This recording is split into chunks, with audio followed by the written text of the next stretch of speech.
చాలా మంది షేర్ చేస్తున్నారు కదా, మనం షేర్ చేసేది ఏమిటి అనుకుంటే అయితే ఊరు వెళ్ళిపోవాల్సి వచ్చింది. ఇంకా వాళ్ళైతే ఊరు వెళ్ళిపోయారు. అయితే పొద్దునే వెళ్ళిపోయి సాయంత్రం వచ్చేవాళ్ళు అనమాట ఆఫీస్ నుంచి. అప్పుడు వామిటింగ్స్ ఉన్నాయి కానీ ఇక్కడ 5th మంత్లో వచ్చాం. నెల్లూరు చెప్పాలంటే చాలాసార్లు ఎక్కువ ఎందుకో నాకు అప్పుడు మ్యాగీ తినాలని క్రేవింగ్స్ ఎక్కువ చేసుకోవాలి మనం. మెయిన్ ఎప్పటికడికి మీద నల్లగా అయిపోతుంది. కొంతమంది డాక్టర్స్ ఏవైతే మెడిసిన్స్ మనకి ఇస్తారో వాటిని కంపల్సరీ యూజ్ చేయడానికి ట్రై చేయండి కాదు యూజ్ చేయండి. వాళ్ళు ఫోలిక్ యాసిడ్ వాళ్ళు చెప్పిన దాన్ని ఫాలో అవ్వడం కంపల్సరీ మన బాధ్యత అన్నట్టు ఫాలో అవ్వండి. బట్ ఇక్కడే ట్విస్ట్ మొదలైంది నా లైఫ్లో. అసలు ఆ ట్విస్ట్ ఎలాంటిదంటే, hello friends, welcome back to my YouTube channel వైనా టస్మా. ఎలా ఉన్నారు? బాగున్నారు కదా? నేను కూడా చాలా బాగున్నాను. మీ అందరూ కూడా బాగుండాలని అయితే కోరుకుంటున్నాను. అండ్ ఈ వీడియో అయితే చాలా డేస్ నుంచి అయితే షేర్ చేయాలని అయితే అనుకుంటున్నా. బట్ చాలా మంది షేర్ చేస్తున్నారు కదా, మనం షేర్ చేసేది ఏమిటి అనుకున్నా. బట్ నాకు అర్థమైంది ఏంటంటే ఒక్కొక్కరు ఎక్స్పీరియన్స్ ఒక్కోలా ఉంటుంది. సో షేర్ చేయడం వల్ల మనలాంటి వాళ్ళు ఎవరైనా ఉంటే వాళ్ళకి యూస్ అవుతుంది కదా అని చెప్పి ఈరోజు అయితే వీడియోని స్టార్ట్ చేశాను. వీడియో అయితే బాగుంటుంది. దీంట్లో ఏంటంటే మొత్తం నా ప్రెగ్నెన్సీ గురించి అయితే చెప్పబోతున్నాను. అండ్ అలాగే నా ప్రెగ్నెన్సీలో నేను ఎలా ఉన్నాను ఏంటి, దానివల్ల నేను నేర్చుకున్నది ఏంటి, ఇవన్నీ చెప్పబోతున్నాను. మామూలుగా చాలా మంది ప్రెగ్నెన్సీలో కాంప్లికేషన్స్ అయితే చూసాం. నాకైతే ప్రెగ్నెన్సీలో కాంప్లికేషన్స్ అనేవి ఎక్కువ ఉన్న కాంప్లికేషన్స్ అయితే లేవు కానీ, బట్ వన్ థింగ్ ఏంటి, వీడియోని మీరైతే స్కిప్ చేయకుండా లాస్ట్ వరకు వాచ్ చేసి ఎలా ఉందో కామెంట్ చేయండి. నెక్స్ట్ డే లైక్ చేయండి. కొత్త వాళ్ళు చూస్తుంటే ఓకే ఛానల్ని చెక్ చేయండి, బాగున్నాయి వీడియోస్ అనుకుంటే సబ్స్క్రైబ్ చేసుకొని చూడండి. అయితే మన ఛానల్లో ఆల్రెడీ షార్ట్ వీడియోస్ అయితే పెడుతున్నాను ప్రెగ్నెన్సీ గురించి, ఆఫ్టర్ మ్యారేజ్ గురించి. బట్ లాంగ్ వీడియో చూసే వాళ్ళు వేరు, షార్ట్ వీడియో చూసే వాళ్ళు వేరు ఉంటారు. కాబట్టి ఇప్పుడైతే ఈ వీడియో చేస్తున్నాను అనమాట. ఇప్పుడు నేనైతే ప్రెగ్నెన్సీ గురించి చెప్తాను అన్నాను కదా. ఫస్ట్ చెప్పాల్సింది, నాకైతే ప్రెగ్నెన్సీ అనేది మ్యారేజ్ అయ్యాక 1 month తర్వాత అయితే కన్ఫర్మ్ అయింది. ఇంకా చాలా హ్యాపీ అనమాట. మేమైతే అలా ఒప్పించుకొని నెల్లూరుకి అయితే వచ్చేసాం మేము. ఆఫ్టర్ 1 month తర్వాత ఇంకా అదే వాళ్ళైతే ఊరు వెళ్ళిపోవాల్సి వచ్చింది. ఇంక వాళ్ళైతే ఊరు వెళ్ళిపోయారు. ఇంకా ఆ టైంలోనే చాలా కష్టంగా అనిపించింది సడన్లీ.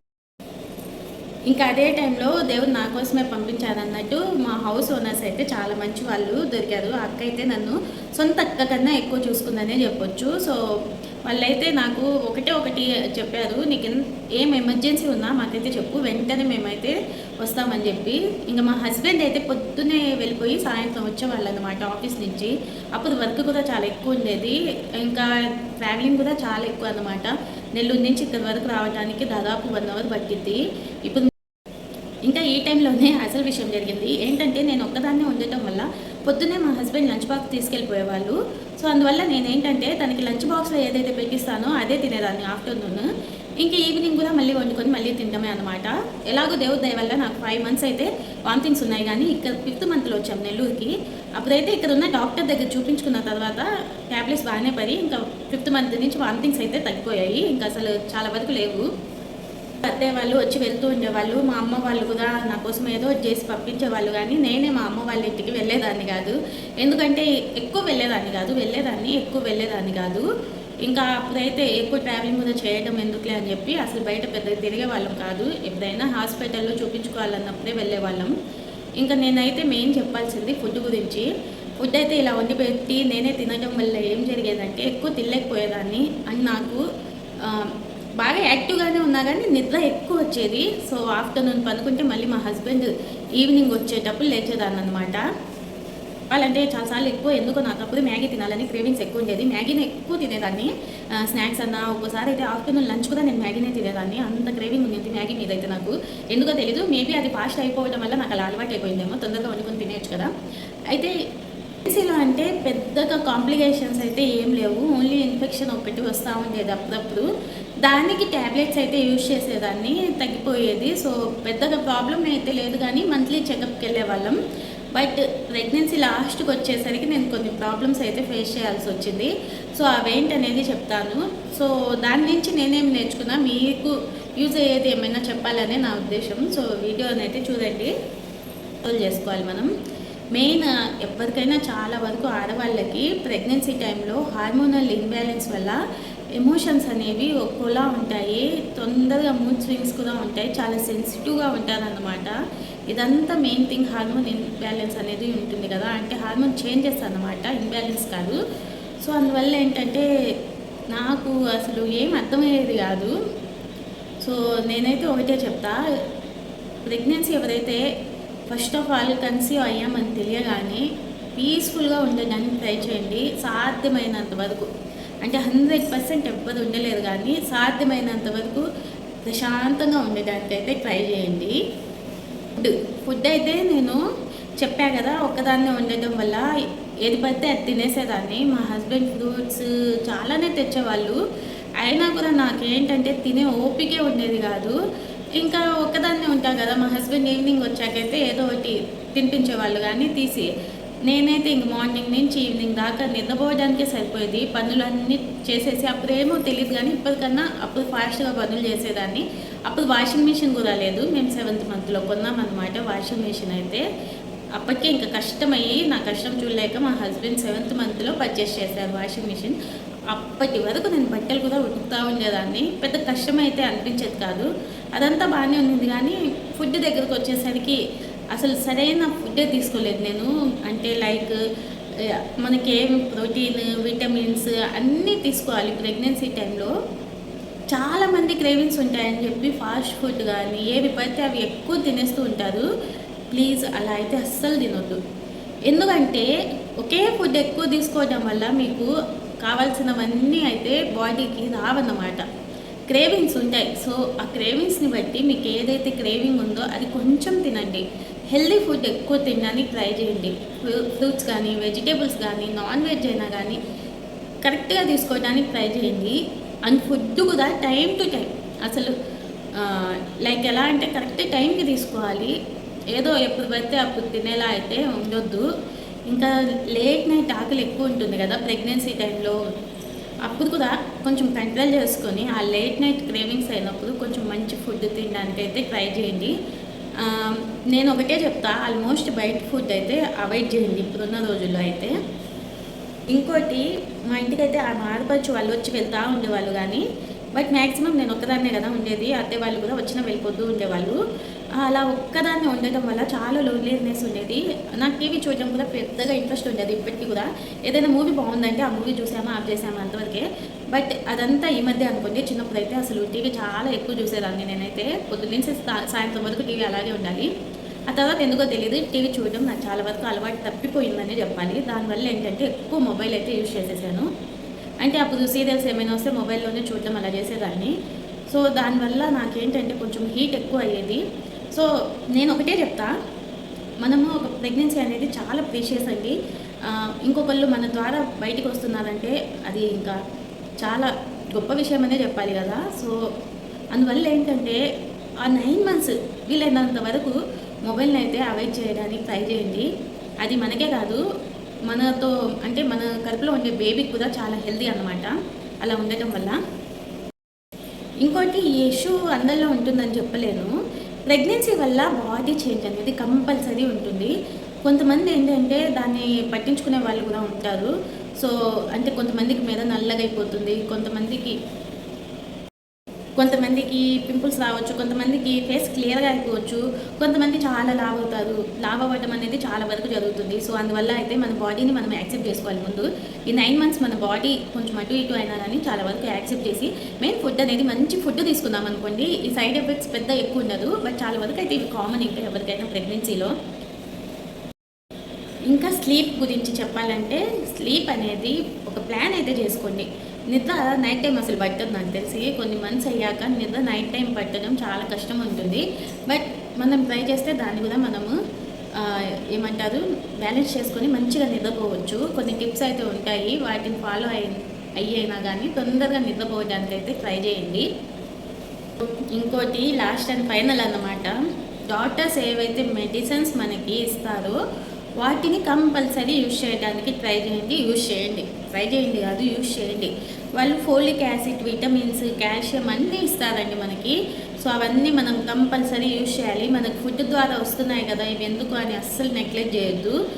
ఇప్పుడున్న పరిస్థితుల్లో ఫుడ్ ద్వారా మనకి అన్నీ అయితే రావట్లేదు. సో మనం ఆ ఫోలిక్ యాసిడ్ ట్యాబ్లెట్స్ అనేవి డాక్టర్స్ రికమెండ్ చేస్తే కంపల్సరీ యూజ్ అయితే చేయాలి. దానివల్లే బేబీ హెల్త్ అనేది బాగుంటుంది. అవి బేబీ కోసమే అన్నట్టు నేను విన్నాను. పెద్దగా నేనేం డాక్టర్ అయితే కాదు, ఇవన్నీ నేను తెలుసుకున్నవే అన్నమాట. లైక్ వీడియోస్ చూసైనా కానివ్వండి. ఇప్పుడు ఏముందండి, యూట్యూబ్ ఉంది. యూట్యూబ్లో మంచి మంచి ఇన్ఫర్మేషన్ దొరుకుతుంది. నేనైతే నార్మల్గా నా ఎక్స్పీరియన్స్ చెప్పా. లేదు మీకు ప్రొఫెషనల్గా క్లారిటీ కావాలంటే మంచి మంచి డాక్టర్స్ వితౌట్ కన్సల్టేషన్స్ మంచిగా చెప్తున్నారండి. మామూలుగా అదే మనం తెలుసుకోవాలంటే ఒక డాక్టర్ దగ్గరికి వెళ్ళి ఓపీ కట్టి అంతసేపు వాళ్ళు ఎక్స్ప్లెయిన్ చేయాలంటే ఆ టైంలో కుదరదు కూడా. ఎందుకంటే చాలామంది పేషెంట్స్ ఉంటారు కాబట్టి వాళ్ళందరినీ చూడాలి కదా.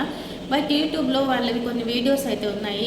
ఇప్పుడైతే డాక్టర్స్ మంచిగా చాలా మంచి డాక్టర్స్ అండి, గైనకాలజిస్ట్ కానీ దేని గురించి అయినా యూట్యూబ్లో మంచిగా వీడియోస్లో అయితే ఎక్స్ప్లెయిన్ చేస్తున్నారు. సో ఏమైనా డౌట్స్ ఉంటే చూడండి. అలా అని చెప్పి మొత్తం ఆ డౌట్స్ గురించి సెర్చ్ చేసి చిన్న సిమ్టమ్స్కి కూడా భయపడొద్దు అసలు. మళ్ళీ నాకేమైపోయిందో ఏమో అని చెప్పి ఏదైనా పెద్దగా మీకు అంటే ఫుడ్ గురించి కానీ వాటి గురించి డౌట్ ఉంటే సెర్చ్ చేసి చూసి తినండి. కానీ ఇంకా ట్రీట్మెంట్ గురించి కూడా సెర్చ్ చేసి మీరు భయపడిపోయి దాన్ని ఫాలో అయిపోయి లేదంటే దానివల్ల టెన్షన్ పెంచుకోవడం అయితే చేయొద్దు. సో ఫైనల్లీ చెప్పొచ్చేది ఏంటంటే ప్రెగ్నెన్సీ కన్ఫర్మ్ అయ్యాక హ్యాపీగా ఉండండి, మంచిగా ప్రశాంతంగా మీ ప్రెగ్నెన్సీ అనేది ఎంజాయ్ చేయండి. అది లైఫ్లో మనకి కొన్నిసార్లు మాత్రమే దొరికే ఛాన్స్, అందరికీ దొరకకపోవచ్చు, కొందరికి కొన్నిసార్లే దొరుకుతుంది. ఇంకా సో అందువల్ల మీరైతే హ్యాపీగా ఎంజాయ్ చేయండి దాన్ని అయితే. అండ్ థింక్ పాజిటివ్ ప్రెగ్నెన్సీలో, ఎందుకంటే మన బేబీ మన పొట్టలో నుంచే చాలా వరకు నేర్చుకుంటుందని నాకు డెలివరీ అయ్యాక అర్థమైంది. ఇంకా నా డెలివరీ గురించి చెప్పాలంటే నేనైతే నార్మల్ డెలివరీ కోసం చాలా ట్రై చేశాను. బట్ నేను చేసిన బిగ్ మిస్టేక్ ఏంటంటే చెప్పాను కదా, ఏమీ అర్థం కాక టెన్షన్ ఎక్కువ పెట్టుకొని బీపీ అనేది ఎక్కువ అయిపోయింది నాకు ఫైనల్గా వచ్చేసరికి. దానివల్ల సీ సెక్షన్ అయితే చేయాల్సి వచ్చింది. అప్పటికి 2 days అడ్మిట్ చేసి చాలా ట్రై చేశారు, బట్ అయితే కుదరలేదు. అది కాక మా బాబు పేగు కూడా మెడలో వేసుకునే ఉన్నారండి. సో ఏమో వాళ్ళైతే సీ సెక్షనే నీకు చేయాలి అని చెప్పేసరికి ఇంకా ఆ టైంలో చేయాలి అని డాక్టర్స్ ఊరికే చెప్పరు. చాలామంది ఇప్పుడైతే సీ సెక్షన్ బిజినెస్ ఊరికే చేసేస్తున్నారు అని అనుకుంటారు. ఆలోచించండి, ఏ డాక్టర్ అయినా ఊరికే సీ సెక్షన్ చేయాలి అని చెప్పి చాలా వరకు ఉండదు. మంచి డాక్టర్స్కి అయితే అస్సలు ఉండదు. డాక్టర్స్లో చాలా వరకు మంచోళ్ళే ఉన్నారు, ఎవరో ఎక్కడో ఉంటారు, అది ప్రతి చోట కామనే. సో డాక్టర్ చెప్పిన దాన్ని మీరు యాక్సెప్ట్ చేయండి. ఫస్ట్ ఆఫ్ ఆల్ ఊరికే చెప్తాలే అని అసలు అనుకోవద్దు. ఊరికే చెప్పే పని అయితే వాళ్ళంతా చదివి అంత కష్టపడి అంత ప్రాక్టీస్ చేయాల్సిన అవసరం ఏముందండి. సో అందుకని డాక్టర్స్ని కూడా నమ్మండి, వాళ్ళు చెప్పిన దాన్ని ఫాలో అవ్వడం కంపల్సరీ మన బాధ్యత అన్నట్టు ఫాలో అవ్వండి. మంచి డాక్టర్ని చూస్ చేసుకోండి. అంటే చాలా వరకు గైనకాలజిస్టులు అయితే ఓపిక్గానే చెప్తారండి. ఇంకా ప్రెగ్నెంట్ ఉమెన్ అంటే ఇంకా చాలా ఓపిక్గా మంచిగా కేర్ తీసుకుంటారు. ఒకే డాక్టర్ దగ్గర చూపించుకోవడానికి ట్రై చేయండి వీలైనంత వరకు 9 months వరకు. ఇంకా నా డెలివరీ కూడా నెల్లూరులోనే జరిగింది. నేనైతే 9th month వచ్చినా వెళ్ళలేదు, ఎందుకు తెలియదండి. ఇంకా మా హస్బెండ్ని వదిలిపెట్టి వెళ్ళాలని అయితే నాకు అనిపించలేదు. ఇప్పుడు కూడా నేను పెద్దగా వెళ్ళను అసలు, చాలా తక్కువ. 1 రోజు 2 రోజులు ఉండటమే ఎక్కువ, మళ్ళీ వచ్చేస్తాను ఇంటికైతే. ఎక్కువ రోజులు నేను వేరే చోట కూడా ఉండలేను, అలా అలవాటు అయిపోయింది. చెప్తారు కానీ ఏం అమ్మ వాళ్ళ ఇంటికి వెళ్ళొచ్చుగా, అత్త వాళ్ళ ఇంటికి వెళ్ళొచ్చుగా, మీవే కాదు అని. ఎంత వెళ్ళినా ఆఫ్టర్ మ్యారేజ్ లైఫ్ అనేది వేరు. విధంగా సీ సెక్షన్ వల్ల నాకు డెలివరీ అయితే అయిపోయింది. యాక్చువల్లీ మా ఇంట్లో డెలివరీ అయితే మా సెకండ్ ఆడపడిచే ఎత్తుకునిద్దండి ఫస్ట్ పిల్లల్ని అయితే. ఇప్పటి వరకు చాలా డెలివరీస్ అంటే మేము ఆడపడుచులు ఎక్కువ మంది, నాకు ఇంకా మేము 2 కోడళ్ళం అనమాట. మొత్తం 8 మంది మా అత్తయ్యకి. అయితే చాలామంది పిల్లల వరకు ఫస్ట్ టైం మా ఆడపడిచే ఎత్తుకునిద్ది అనమాట, సెకండ్ ఆడపడుచు. సో నా టైంకి తను బిఫోర్ 2 days ముందైతే రాలేకపోయింది, బట్ కరెక్ట్గా డెలివరీ రోజు ఆ టైంకి అయితే వచ్చేసింది. ఫస్ట్ మా బాబుని కూడా తనే ఎత్తుకుంది. సో ఆ ఎత్తుకోవడం ఇప్పటికీ బాగా గుర్తుంది. మా బాబుని చూసింది అయితే నేను ఫస్ట్ ఇంకా వాడిని తీసి చూపిగానే డాక్టర్ ఒకటే అండి, అబ్బాయా అమ్మాయా అని నన్ను అడిగింది. నేనైతే అమ్మాయే అని చెప్పాను. ఎందుకో తెలియదు, నాకు అమ్మాయే పుట్టినలే ఏమైంది బాగానే చూసుకోవచ్చు అనే ఫీలింగ్ ఉంది. బట్ డాక్టర్ వచ్చేసి అయ్యయ్యో మరి అబ్బాయి పుట్టారు ఇప్పుడు ఎలా అనేసరికి ఇంకా నేను సరే ఎవరైతే ఏమి, మనకి మన బేబీ హెల్తీగా మంచిగా ఉండటం ఇంపార్టెంట్. సో ఆ విధంగా అయితే మా బాబు పుట్టగానే చాలా హ్యాపీ అన్నమాట. ఫస్ట్ వారి ఫేస్ చూడడం కానీ అవన్నీ చూపించింది డాక్టర్ అయితే మంచిగానే. అంతా బాగానే జరిగింది. నా ప్రెగ్నెన్సీ జర్నీ కానీ డెలివరీ కానీ హ్యాపీగానే జరిగింది. దాని తర్వాత అయితే నేను మా అమ్మ వాళ్ళ ఇంటికి వెళ్ళాను. ఆ తర్వాత 40 days ఫంక్షన్ బారసాల అయిపోయాకైతే నేను మా ఇంటికి నెల్లూరుకి అయితే వచ్చేసాను. బట్ ఇక్కడే ట్విస్ట్ మొదలైంది నా లైఫ్లో. అసలు ఆ ట్విస్ట్ ఎలాంటిదంటే ఇంకా దాని గురించి ఆలోచిస్తే ఇప్పటికీ బిఫోర్ దానికి ముందు దాని తర్వాత అన్నట్టు అయిపోయింది నా లైఫ్. సో చాలా ఇంకా చాలామంది అడుగుతారు ఒక్కలే బాబా మీకు ఒక్కలే బాబా అని. ఒకరే అండి, ఇంకా ఛాన్స్ కూడా లేదు నాకు. బట్ ఏంటి అసలు ఏం జరిగిందనేది నెక్స్ట్ వీడియోస్లో ఆలోచించే చెప్తాను. ఎందుకంటే అది నా లైఫ్లో చాలా సాడెస్ట్ మూమెంట్స్ ఇంక అక్కడి నుంచే స్టార్ట్ అయ్యాయి. అంటే డెలివరీ అయిపోయాక స్టార్ట్ అయ్యాయండి నా లైఫ్లో ఆ సాడ్ థింగ్స్ అనేవి. తర్వాత దాని నుంచి మేము కోలుకోవడానికి 1 year పట్టింది అనుకోండి. ఆ ఎఫెక్ట్ ఇప్పటికీ ఉంది నా లైఫ్లో. నేను దాన్ని అలాగే కంటిన్యూ చేస్తున్నా ఆ ఎఫెక్ట్ని. సో అదేంటనేది నెక్స్ట్ చెప్పడానికైతే ట్రై చేస్తాను. మీరు చేయాల్సింది ఏంటంటే వీడియో ఇంతవరకు చూసారు కదా, ఖాళీగా ఎందుకు వెళ్ళడం, అలా లైక్ బటన్ ప్రెస్ చేసేసి ఎలా ఉందో కామెంట్ చేసేసి కొత్త వాళ్ళైతే సబ్స్క్రైబ్ చేసుకోండి. Thanks for watching. మళ్ళీ నెక్స్ట్ వీడియోతో మంచి వీడియోతోనే కలుద్దాం. బాయ్.